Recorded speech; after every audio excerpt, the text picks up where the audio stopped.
penting dalam sebuah lembaga adalah bagaimana mengatur sistem manajerialnya. Kebijakan dalam manajerial inilah yang nantinya akan melahirkan program-program yang dapat membawa kemajuan pada sebuah lembaga. Sekolah sebagai salah satu bentuk dari lembaga juga tidak terlepas dari sebuah pengelolaan manajerial yang sering kita sebut dengan manajemen berbasis sekolah.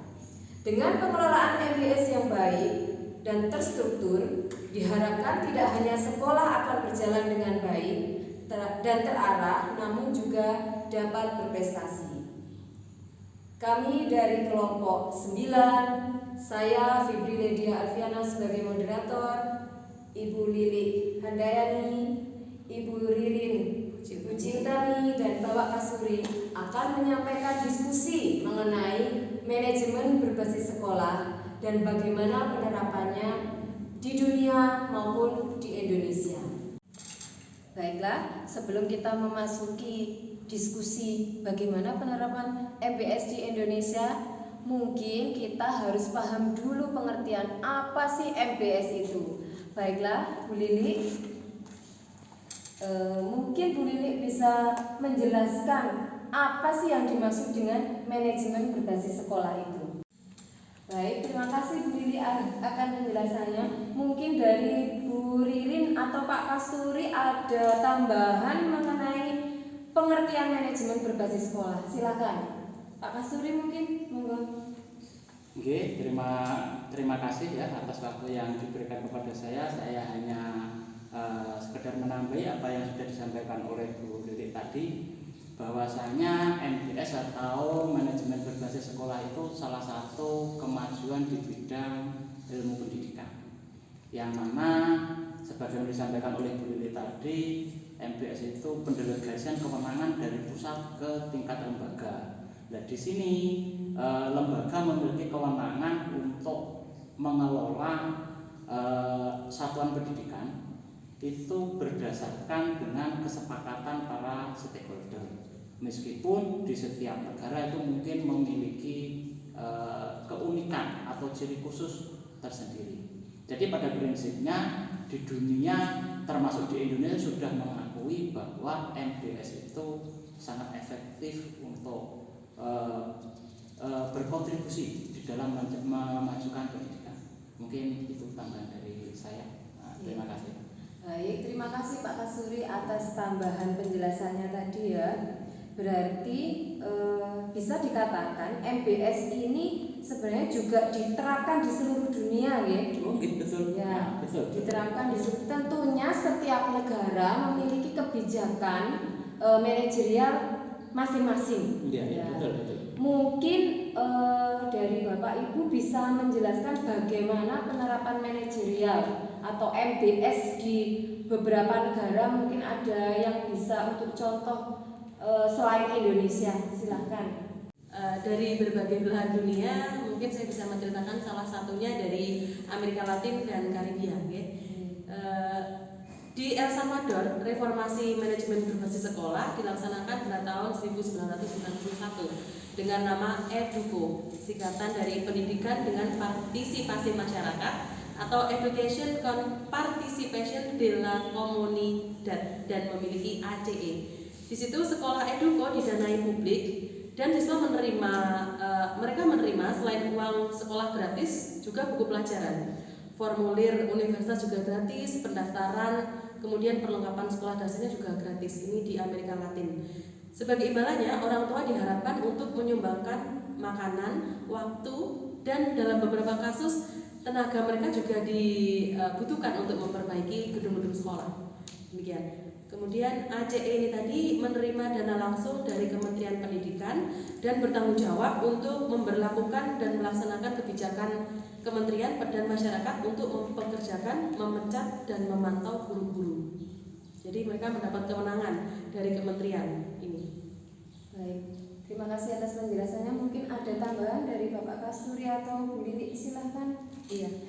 Tadi kan di Amerika Latin ya. Sekarang kalau di Afrika, terutama itu di Kenya, itu di sana ternyata sama dengan yang terjadi di Indonesia sekarang ya, bahwa di sana itu anggota masyarakat berpartisipasi di sekolah menjadi anggota komite sekolah. Jadi ini sama dengan pelaksanaan MBS yang ada di Indonesia. Kemudian selain itu di beberapa negara Afrika ternyata juga dikenalkan tentang pendidikan gratis. Yang di sana berarti bahwa anak-anak atau orang tua itu tidak punya kewajiban untuk membayar biaya sekolah. Ya, terima kasih Bu Lili. Mungkin dari Pak Kasuri ada tambahan dari negara lain. Tadi Amerika Latin sudah, di Kenya mungkin ada tambahan dari negara lain. Silakan Pak Kasuri. Ya, terima kasih. Saya intinya hanya menggarisbawahi saja apa yang sudah disampaikan oleh Bu Lilin maupun Bu Lili tadi. Pada dasarnya semua negara atau mayoritas negara sudah sepakat bahwa MBS itu bagus dengan ciri khusus atau kekhususan tersendiri. Sebagaimana misalnya di Amerika Latin itu pihak yang berwenang dalam ini satuan pendidikan atau pengelola pendidikan itu memiliki kewenangan mengangkat dan memberhentikan guru. Kewenangan sampai sebegitu besar. Sedangkan di Afrika itu perbedaannya dia sekedar mengusulkan. Nah, para ahli dan penelitian sepakat itu kesuksesan MBS itu ditentukan oleh besar kecilnya peran satuan pendidikan atau stakeholder itu mengambil peran. Dalam hal ini sejauh mana mereka itu menguasai tentang manajemen dari satuan pendidikan itu sendiri. Di Indonesia itu kategorinya adalah sedang. Meskipun begitu, para ahli pendidikan itu sudah sepakat. Itulah keputusan yang harus diambil, yang diputuskan oleh bangsa Indonesia sejak tahun 2003. Saya rasa itu tambahan dari saya. Terima kasih Pak Kasuri, tadi sudah menyinggung sedikit ya, sedikit mengenai MBS yang ada di Indonesia. Nah, sekarang melanjutkan pertanyaan yang tentang MBS di Indonesia nih Pak. Mungkin dari Ibu Bu Lili atau Bu Rina nanti juga bisa menambahkan program apa saja yang ada dalam manajemen berbasis sekolah di Indonesia itu yang oleh pemerintah sudah ditentukan mungkin atau sudah bisa dilaksanakan begitu. Silakan dari siapa dulu? Mungkin saya bisa menambahkan manajemen berbasis sekolah di Indonesia itu sekolah dan madrasah bisa membentuk visi dan misi serta tujuan sekolah berdasarkan masukan dari seluruh pemangku kepentingan termasuk komite sekolah. Jadi visi, misi, tujuan sekolah itu ditentukan sendiri oleh sekolah. Itu memiliki kebebasan. Bu Lili, Bu Lili atau Pak Kasuri mungkin ada tambahan, silakan. Kalau mungkin kaitannya dengan biaya, kalau di mungkin istilahnya ya, kalau di Indonesia itu kan sama dengan yang tadi di Kenya tadi bahwa untuk pembelajaran atau pendidikannya kan gratis. Nah, kalau di Indonesia biasanya kan lewat bus ya, Pak Ibu ya. Jadi mungkin sebenarnya sama, cuma istilahnya beda istilah saja seperti itu. Dari Pak Kasuri mungkin ada tambahan. Tadi sudah masuk ke sumber daya juga, seperti pendanaan juga. Kalau di Indonesia tadi bos, mungkin di negara lain ada istilah lain. Mungkin dari yang lain Pak, program MBS yang ada di Indonesia. Memang salah satu keuntungan dari penerapan MBS itu merupakan suatu penyelenggaraan pendidikan yang berbiaya rendah. Dalam hal ini adalah oleh negara. Kenapa demikian? Karena semua pihak yang terkait atau stakeholder itu mengambil perannya masing-masing. Bisa dari komite, bisa dari masyarakat sekitar. Nah, komite kan terdiri dari masyarakat sekitar, guru, kepala sekolah, gabungan, semua yang memiliki kepedulian dengan pendidikan. Nah, itu dari sisi anggaran merupakan penyelenggaraan pendidikan yang berbiaya rendah.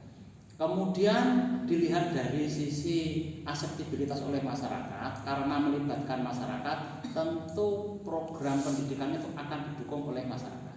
Sehingga ada sinergi antara pihak satuan pendidikan dengan masyarakat.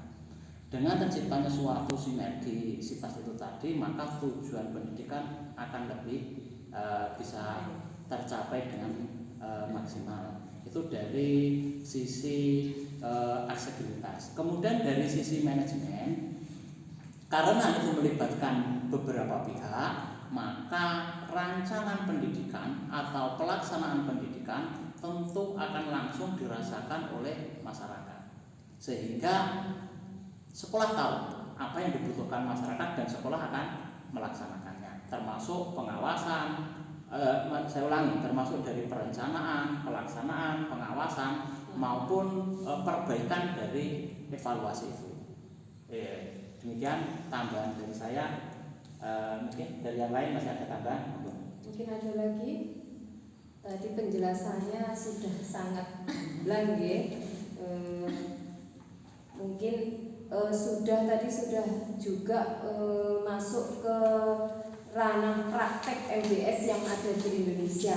Nah, sekarang selanjutnya yang saya tanyakan adalah dari program-program itu setelah diluncurkan oleh pemerintah dan dilaksanakan ke lembaga masing-masing, pasti ada yang namanya kendala. Mesti ada, setiap program pasti ada kendalanya. Mungkin bisa dijelaskan dari Bapak Ibu apa kendala yang muncul dalam pelaksanaan MBS di Indonesia. Monggo. Kalau dari segi kepala sekolah ya, biasanya kan kalau kita berbicara tentang manajerial itu biasanya langsung menuju pada kepala sekolah seperti itu. Betul sekali. Jadi untuk yang pertama kaitannya dengan hambatan pelaksanaan MBS di sekolah, yaitu kurang pahamnya kepala sekolah itu kaitannya dengan manajemen sekolah. Jadi makanya biasanya kepala sekolah itu sebelum diangkat menjadi kepala sekolah itu biasanya ada pelatihan-pelatihan khusus yang memang di sana itu diberikan atau dilatih untuk terutama bagaimana cara mengelola satuan pendidikannya seperti itu. Jadi nanti saat telah terjun di lapangan menjadi kepala sekolah itu sudah bisa melakukan apa yang harus saya lakukan untuk sekolah ini gitu. Seperti yang telah disampaikan Pak Kasturi tadi ya, jadi mulai dari pemrograman ini diawali mungkin kalau sekarang kan dasarnya dari rapat pendidikan seperti itu kemudian kita membuat EGS, dari situ kemudian kita membuat RKT ya seperti itu ya, kemudian RKT itu juga kita matchkan dengan RAPBS seperti itu. Kemudian setelah itu kita nanti membuat program-program nanti untuk pengembangan sekolahnya apa, kita lihat kelebihan kekurangannya apa. Jadi saya kira memang untuk kendalanya yang pertama itu kurang pahamnya kepala sekolah kaitannya dengan manajerial itu sendiri. Itu tadi dari kendala dari segi kepala sekolah. Mungkin Bu Ririn mau menambahkan, silahkan. Mungkin ini juga terjadi kurang harmonisnya hubungan antara guru dengan kepala sekolah dengan guru-guru PTK yang lain. Jadi kan kepala sekolah itu nggak bisa bekerja sendiri ya. Jadi perlu bantuan dari tenaga guru yang lain, sehingga jika hubungan ini tidak harmonis maka akan lebih susah untuk mencapai visi misi sekolah karena nggak ada sinergi. Kesuksesan program sekolah menjadi terkendala. Mungkin dari Pak Kasturi ada tambahan, silakan. Betul sekali apa yang disampaikan oleh Bu Lili tadi maupun Bu Ririn tadi. Di sini yang paling utama, memang kendala yang paling utama itu adalah kepemimpinan seorang kepala sekolah, karena kepala sekolah itu pemimpin pembelajaran, maka sangat menentukan perannya dalam kesuksesan MBS. Ada istilah bahwa kepala sekolah yang baik bisa membuat guru yang tidak baik menjadi baik. Begitu juga sebaliknya, kepala sekolah yang tidak baik bisa membuat guru yang baik menjadi tidak baik. Itu dari kepemimpinan kepala sekolah. Itu bukan satu-satunya kendala. Selain dari kepemimpinan kepala sekolah, ada juga misalnya dari pengetahuan pihak terkait. Misalnya dengan melibatkan masyarakat sekitar, dalam hal ini komite sekolah. Kalau komite sekolah itu kurang memahami fungsi dan perannya, maka bisa dipastikan bahwa pelaksanaan MBS itu juga kurang baik atau tumpang tindih kewenangan. Tumpang tindih kewenangan itu menyebabkan apa yang disampaikan oleh Bu Ririn tadi, hubungan yang tidak harmonis. Karena komite sekolah itu bagiannya apa toh? Sekolah itu bagiannya apa? Kepala sekolah bagiannya apa? Kemudian disitulah terjadi konflik. Kalau sudah terjadi konflik, otomatis tidak terjadi sinergi sehingga semua daya dan potensi itu tidak bisa dilaksanakan dengan maksimal. Itu dari sisi pengetahuan dari pihak yang berkepentingan. Pengaruh yang lainnya lagi mungkin dari sisi politik. Dari sisi politik tentu ada kebijakan yang kadang-kadang tidak mencerminkan pelaksanaan MBS. Itu bisa dipahami bahwa setiap negara pasti memiliki kepentingan akan kesatuan dan persatuan bangsanya. Itu misalnya saja. Kalau itu akan mengancam kepentingan nasional, tentu negara akan mengambil tindakan yang terkadang tidak sesuai dengan MBS. Ada beberapa contoh di lapangan itu, misalnya kalau orang Jawa mengistilahkan itu dicul nindasi digandoli butute. Nah, sepanjang itu. Istilah seperti itu sekedar menggambarkan bahwa negara itu tidak full melepaskan, itu tidak. Itu sesuai dengan karakteristik bangsa Indonesia dan itu bisa dimaklumi. Bisa betul itu. Karena bagaimanapun negara memiliki kewenangan dan yang paling bertanggung jawab terhadap kelangsungan bangsa ini. Nah, itu dari kendala-kendala yang dialami atau di dalam menerapkan MBS di lembaga ini. Ada juga misalnya kurangnya dukungan dari pemerintah atau kurangnya dukungan dari masyarakat juga sama.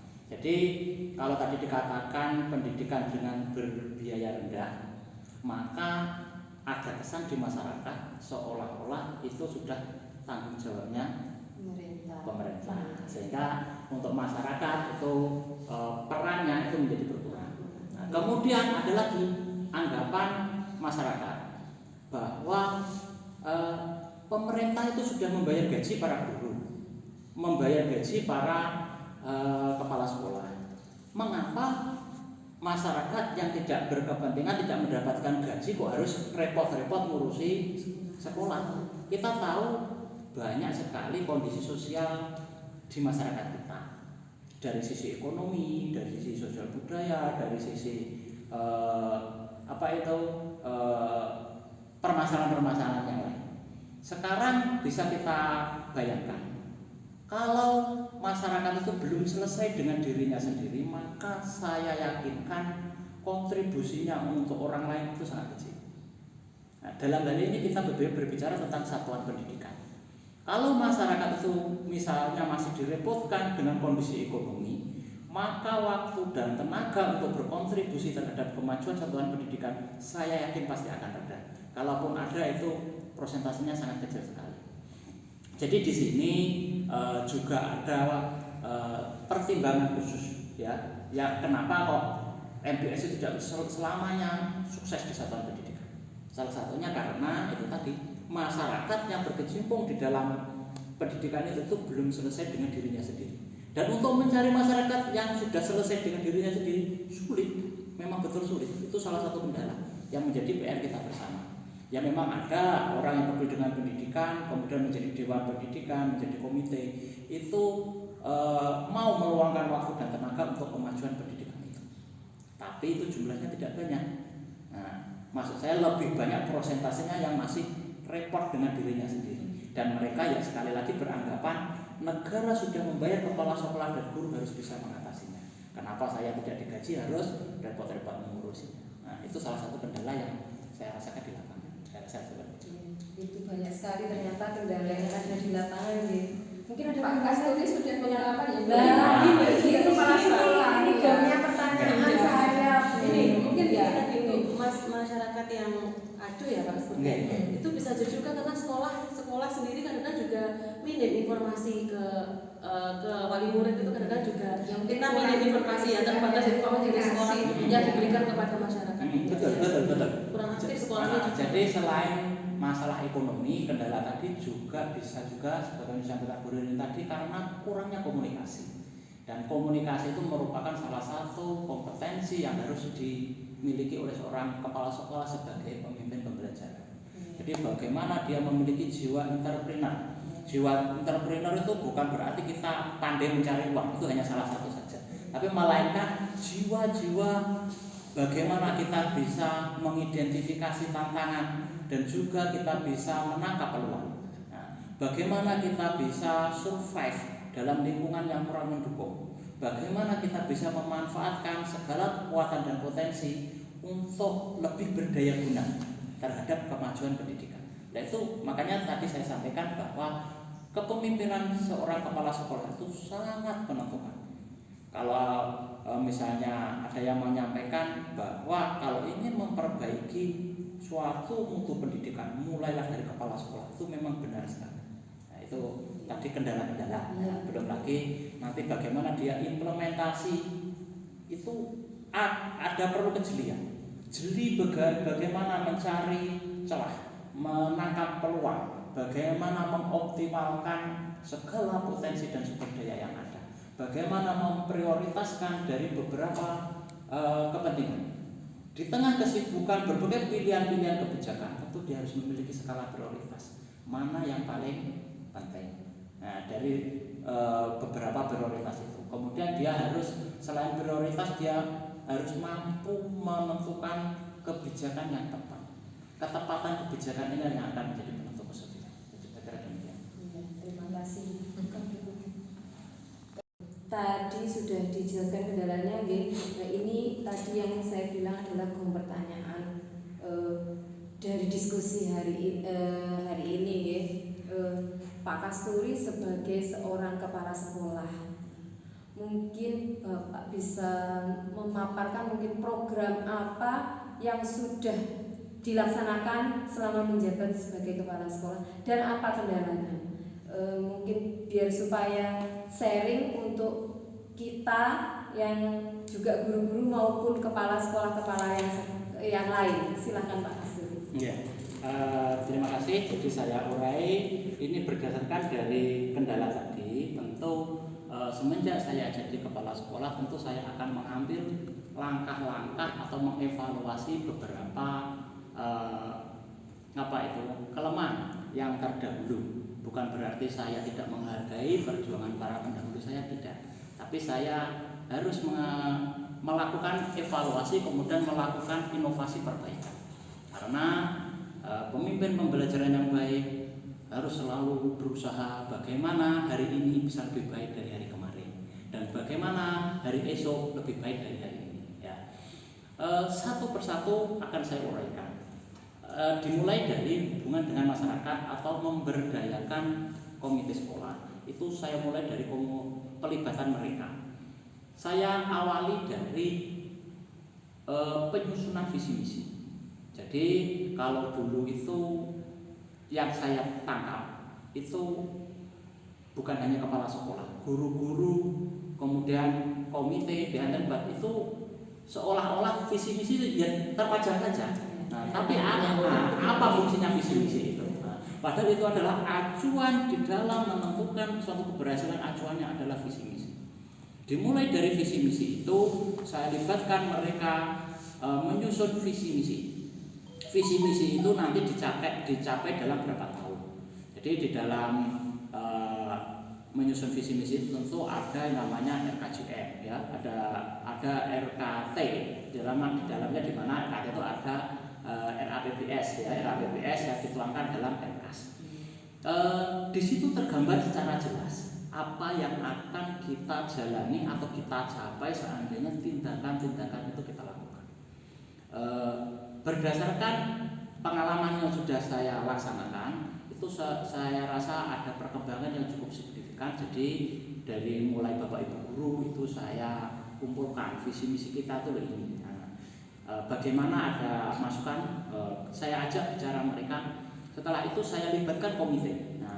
Alhamdulillah dari pelibatan komite kita jelaskan seperti itu, kita datangkan dari pengawas, ya, itu ada evaluasi. Satu poin yang saya garis bawahi bahwa Kalau mereka mengevaluasi, artinya mereka ada perhatian terhadap visi misi.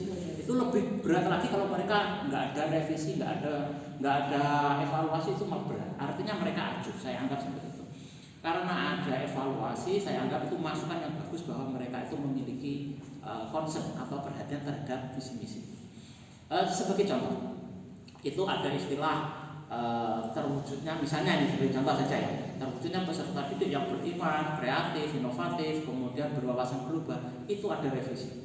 Revisinya pada kompetensi yang keempat, pada berwawasan global, itu ada masukan dari kepala desa, ada dari ketua komite. Kita jangan bicara tentang wawasan global, kita musyawarahkan. Ya memang ada perdebatan.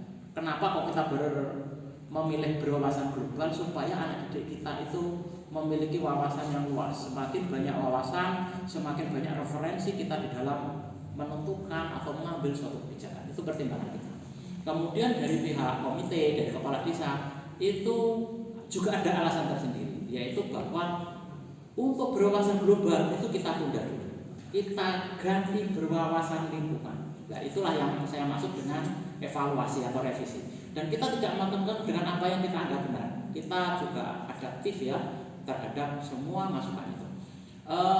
Mereka memiliki alasan yang masuk akal juga, bahwa sebelum kita berwawasan global maka untuk lingkungan sekitar harus kita selesaikan terlebih dahulu. Kemudian saya tanya alasannya, baik dari komite, dari kepala desa itu sepakat bahwa ada perubahan mindset masyarakat, ada yang agama Islam itu cenderung kita meniru budaya Arab dan kita tidak menghargai lagi budaya sekitar, dan itu menyebabkan konflik di masyarakat. Itu PR yang dihadapi oleh pemerintah desa dan juga oleh komite, itu juga dibetulkan, maksudnya dibenarkan. Dari itulah kita akhirnya melakukan revisi dari yang berwawasan global, dan itu memang benar kita ganti berwawasan lingkungan. Dengan berwawasan lingkungan itu memang mohon maaf ya, saya terharu karena itu betul-betul saya ingat ya, konflik di masyarakat begitu itu ternyata begitu berat, dan saya merasa saya bisa menyumbangkan apa yang saya ketahui untuk masa depan. Itu saya merasa bangga. Terlepas nanti pelaksanaannya bagaimana itu masalah urusan yang di atas. Tapi minimal saya bisa meletakkan satu fondasi untuk perbaikan ke depan. Karena prinsip saya, seorang pejuang itu tidak pernah kalah. Kalau dia menang, dia sendiri yang pegang panji-panji itu. Kalau dia kalah, ya biarlah anak didik atau generasi setelah saya seperti Mbak Fitri, Mbak Lili, itu nanti yang meneruskan perjuangan saya. Dan kalaupun saya harus gugur di medan perjuangan itu, saya yakin itu bakalah semulia aja gugur bagi orang yang terima. Itu. Mohon maaf ya. Saya terharu saya itu karena saya ingat itu prosesnya itu memang begitu menyentuh hati, apa yang dirasakan oleh komite, apa yang dirasakan oleh kepala desa, dan itu memang masalah faktual ya. Itu salah satu contoh bagaimana kita merevisi visi misi. Gitu ya. Itu mohon maaf itu terkait dengan visi misi ya. Dan kemudian terkait dengan perencanaan keuangan, itu ini sudah lebih santai lagi, tidak begitu melibatkan perasaan. Nah, ini masalah keuangan itu saya melibatkan dari komite. Saya ajak komunikasi, kewenangan komite itu begini, kewenangan Bapak Ibu guru seperti ini. Kemudian kalau ada kendala silakan kita komunikasikan, kita duduk bersama. Yang penting demi kemajuan pendidikan itu saya selalu welcome. Dari penyusunan anggaran itu sudah ada rambu-rambunya dari pemerintah, berapa persen untuk belanja modal, berapa persen untuk belanja pegawai, berapa persen untuk peningkatan mutu, itu sudah jelas. Itu nanti kalau ada keluar, ada masukan dan lain-lain, saya wadai semua, saya tampung ya, sebagai evaluasi ke depannya. Nah, itu dari sisi perencanaan. Dari sisi pelaksanaan tentu akan ada komunikasi juga. Komunikasi yang kita tuangkan di dalam SPJ, meskipun itu tidak persis, tapi itu kita pertanggungjawabkan. Kemudian terhadap program-program yang tidak tercover oleh dana BOS. Itu saya libatkan masyarakat. Bagaimana masyarakat lebih berperan aktif di dalam proses pendidikan itu. Ya. Jadi kalau dulu pengalaman yang saya alami di sekolah yang lama itu saya terapkan, saya adopsi yang baik-baik saja, sekiranya bisa diterapkan. Di lembaga yang lama itu saya pernah mencoba mendirikan suatu mushola. Itu yang mana habisnya lebih dari 80 juta. Dan itu dari pihak lembaga iuran wali murid itu selama 2 tahun itu terkumpul sekitar 22 juta. Jadi ada sisanya itu partisipasi masyarakat full. Itu ada yang koral 4 rek, ada semen 40 sak, ada padi pasir 2 rek, ada kayu jati secukupnya sampai selesai, ada batako sampai selesai, ada yang kumbang keramik dananya. Itu saya rasa sudah cukup bagus peran serta masyarakat. Kemudian di lembaga yang baru itu karena juga ada program yang namanya SSN oleh Kabupaten Blitar. Itu terkendala dengan tempat ibadah dan tidak memungkinkan untuk membangun suatu mushola karena kondisi masyarakatnya juga lebih beragam, komunitas hidupnya juga besar. Di situ saya mencoba memanfaatkan gedung perumahan yang dulu pernah dipinjam oleh TK karena kondisi TK itu sudah menyusut muridnya. Saya komunikasi bagaimana memanfaatkan perumahan itu. Alhamdulillah saya sampaikan kepada wali murid saat itu, wali murid setuju untuk iuran 100.000 untuk memperbaiki mushola maupun pengadaan, termasuk pengadaan alat berat yang sebesar 3,5 juta itu ditanggung oleh wali murid. Kemudian bukan hanya wali murid, bapak ibu guru saya kondisikan, alhamdulillah itu terkumpul uang 1.950.000. Saya ingat betul karena saya yang sebenarnya tidak ingin memegang uangnya, cuma semuanya diserahkan kepada saya sehingga saya tahu keluarnya. Itu terkumpul uang 1.950.000. Bahkan ada guru yang beragama Hindu itu ikut menyumbang. Saya sampaikan, ya kalau boleh Pak, saya dengan ikhlas Pak. Kalau tidak boleh ya tidak apa-apa. Saya dari kesadaran saya itu saya sangat tersentuh. Guru yang beragama Hindu pun rela menyumbang untuk kebutuhan siswa-siswa yang beragama. Itu saya sangat salut, termasuk untuk pengadaan peralatan ekstra hadrah. Kemudian dan juga untuk tikar ya, pengadaan tikar mushola itu. Jadi setelah direhat, sekarang prosesnya sudah dicat, sudah yang rusak nggak membayar juga, yang membayar juga sudah diperbaiki, dipasang karpet. Itu wali murid bilang, bagaimana kalau catnya ini dicat Pak? Itu mereka sanggup mengkondisikan. Dan itu untuk kemarin itu ada nyumbang dari wali murid itu semen 2 sak. Bukan semen 2 saknya yang saya garis bawahi, tapi kepedulian wali murid di luar yang dibutuhkan oleh lembaga. Nah, bahkan kemarin di dalam menyusun program ekstrakurikuler itu mereka mengusulkan bagaimana kalau ekstrakurikuler itu juga disumbang oleh wali murid. Dan akhirnya disetujui. 1 bulan sekali iuran Rp5.000 itu untuk ekstrakurikuler, baik itu yang drum band, perdana band maupun pramuka. Mereka rela iuran itu saya anggap itu adalah peran serta masyarakat, ya. Peran serta masyarakat dan kepedulian terhadap pendidikan. Nah, intinya apa yang perlu saya sampaikan, bahwa bagaimana kesuksesan MBS itu juga tergantung bagaimana kita pandai mengkomunikasikan masalah-masalah itu dengan pihak-pihak terkait. Memang ada kendala besar sekarang, yaitu masalah antara peran serta masyarakat dengan pungutan liar atau pungli. Itu suatu masalah yang sangat dilema. Di sisi lain, LSM itu begitu getolnya mengawasi, memantau pengadaan pungli, bahwa ini termasuk pungli, ini termasuk pungli, ini termasuk pungli. Nah, disitulah tadi apa yang disampaikan oleh Bu Lili maupun Bu Lili, kepemimpinan kepala sekolah sangat menentukan. Bagaimana kita selamat dari pantauan LSM, namun peran serta masyarakat itu bisa kita optimalkan. Kita selamat, sekolah maju, nah itu yang namanya jiwa entrepreneur seorang kepala sekolah yang sangat menentukan. Itu menurut saya. Mungkin bisa saya tarik benang merah nih. Memang keberhasilan pelaksanaan MBS itu tidak hanya tertumpu pada kepala sekolah, tapi kepala sekolah itu memiliki peran yang sangat besar karena sebagai seorang manajer atau pengatur ya, harus bisa menciptakan program-program yang inovatif sekaligus memimpin bagaimana caranya program-program itu dapat terlaksana dengan baik. Mungkin benang merahnya seperti itu ya. Itu tadi sharingnya Pak Kasturi sebagai seorang prinsipal atau kepala sekolah, mungkin bisa ditiru oleh Bapak Ibu kepala sekolah yang lain atau calon Bapak Ibu kepala sekolah yang nantinya akan mendapatkan promosi kepala sekolah. Makanya tadi saya sampaikan bahwa kepala sekolah itu selain manajer siswa, manajer guru, itu juga manajer pendidikan dan lain-lain. Makanya disebut pemimpin pembelajaran.